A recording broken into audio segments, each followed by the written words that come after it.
रहता है। आप किसी भी सेवक को देखिए, कहीं कोई सेवा करता हो मंदिर में या किसी संत के यहाँ, किसी साधु महात्मा के यहाँ, जो सेवक है देखिए उसमें नम्रता जरूर होगा, जरूर नम्रता होगा। नम्रता आज भी सबको काम आती है। आप अपने से बड़े बुजुर्ग या संत महात्मा या कोई और भी व्यक्ति है, जब आप में नम्रता आती है, जब उनमें पैर छूते हैं तो वो आपको आशीर्वाद देते हैं। आशीर्वाद कैसे मिला? नम्रता से। बच्चा आता है, माँ बाप का अगर सर छुए तो आशीर्वाद मिलेगा? आशीर्वाद कैसे मिलेगा? जब माँ बाप का चरण छुएगा ना जी। तो नम्रता लाना जरूरी है, तो इसके लिए सेवक बनना पड़ेगा। इसीलिए ये सबसे उत्तम शरीर मनुष्य शरीर मिला। मनुष्य शरीर पाकर हमें क्या करना चाहिए? तो ईश्वर की तरफ आगे बढ़ना चाहिए। इसलिए मनुष्य शरीर मिला। मानुष तन के फल या भाई, मनुष्य शरीर का फल यही है कि भजिए राम सब काम भी आई। देह धरे का फल यही, मनुष्य शरीर पाए हैं तो कुछ देना चाहिए।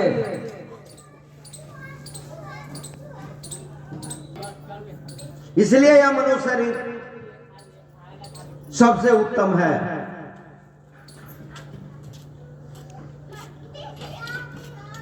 इसलिए यह मनुष्य शरीर पाकर हमें भजन सुमरन करना चाहिए। प्रभु कृपा जब जानिए दे मानुष अवतार। प्रभु का जब कृपा हुआ तो हमें यह मनुष्य शरीर मिला। और यह मनुष्य शरीर पाकर एक चीज का खोज करना चाहिए। किस चीज का? तो गुरु का खोज करना चाहिए और सबको खोज करना चाहिए। और जोनी में रहने वाले जितने जीव हैं वो किसी गुरु का खोज नहीं करते, उनको गुरु की जरूरत भी नहीं है। लेकिन मनुष्य शरीर में रहने वाले जीव को गुरु खोजना चाहिए, क्योंकि भवसागर से पार गुरु ही उतारते हैं। प्रभु कृपा जब जानिए दे मानुष अवतार, और गुरु कृपा जब जानिए करे भवसागर पार। तो भवसागर से पार हो जाएगा। और गुरु कैसे खोजेंगे? जब आप सत्संग में जाएंगे तो सत्संग में कुछ शब्द सुनने को मिलेगा। उस शब्द के बारे में आप टटोलेंगे तो आपको पहचान में आ जाएगा कि हमें गुरु कैसा बनाना चाहिए। और सत्संग में जाना जरूरी है।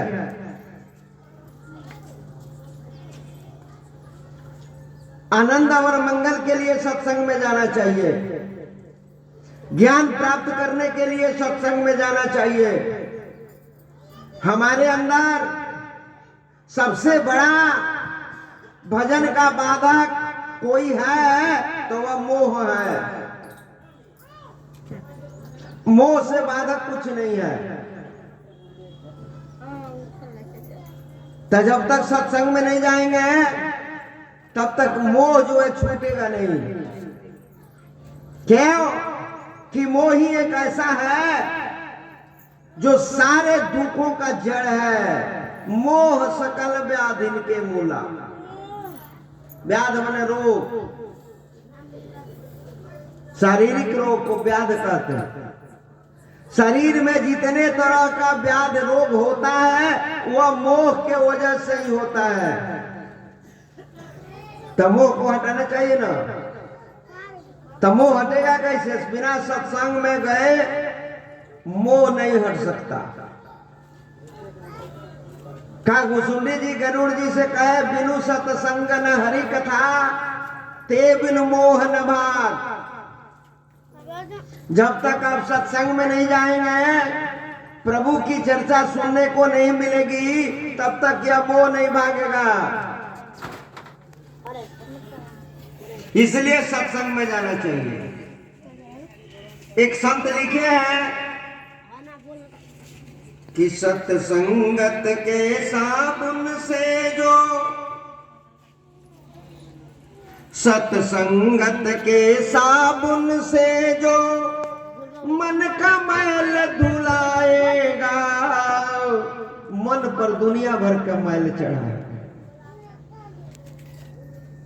मोह के अलावा लोभ भी चढ़ा है, क्रोध भी चढ़ा है,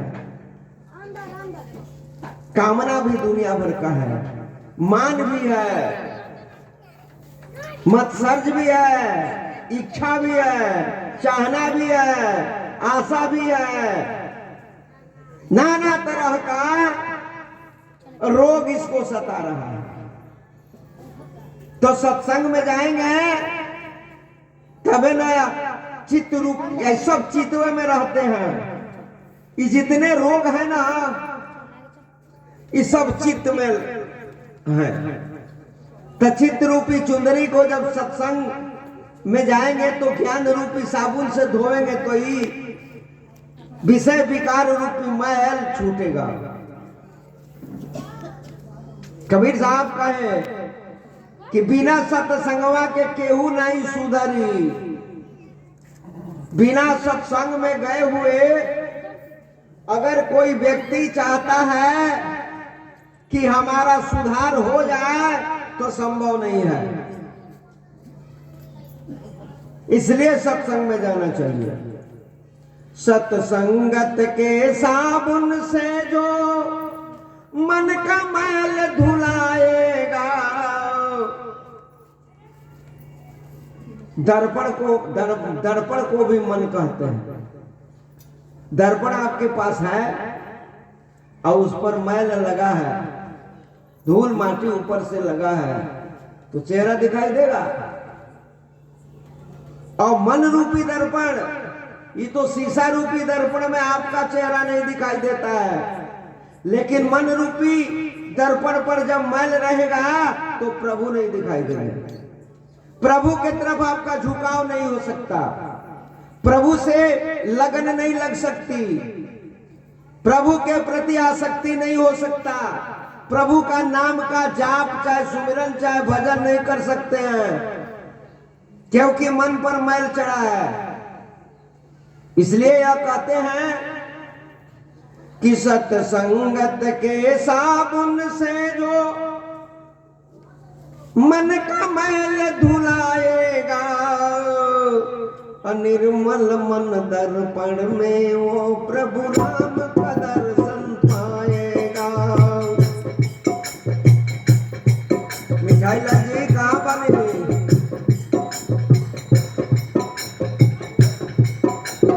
सत्संगत के साबुन से जो मन का मैल धुलाएगा, निर्मल मन दर्पण में वो प्रभु राम का दर्शन पाएगा।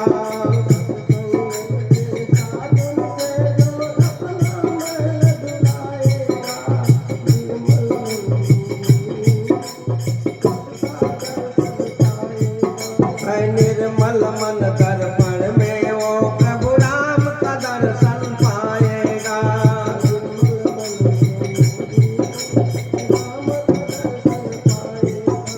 राम का दर्शन पाएगा, सतराम का दर्शन पाएगा।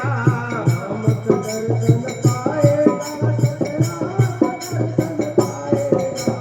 राम का दर्शन पाएगा, सतराम का दर्शन पाएगा।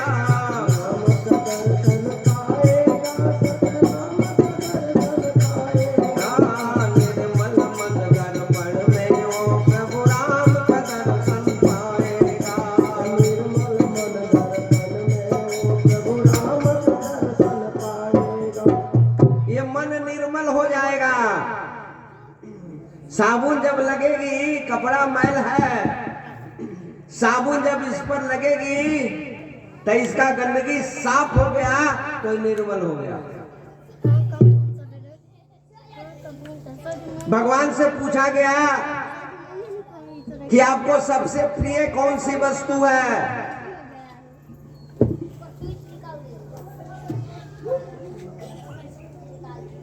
भगवान ने कहा मुझे निर्मल वस्तु से प्रेम है।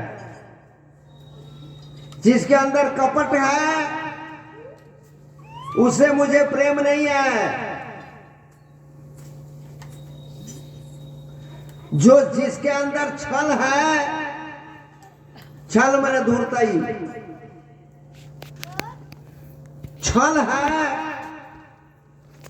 उससे मुझे प्रेम नहीं है। खूब भजन करता हो, खूब पूजा पाठ करता हो, चंदन टीका खूब लगाया हो, एक से एक अरबों खरबों की मंदिर में जाकर रहता हो, और कपटी आदमी हो, उससे मुझे प्रेम नहीं है।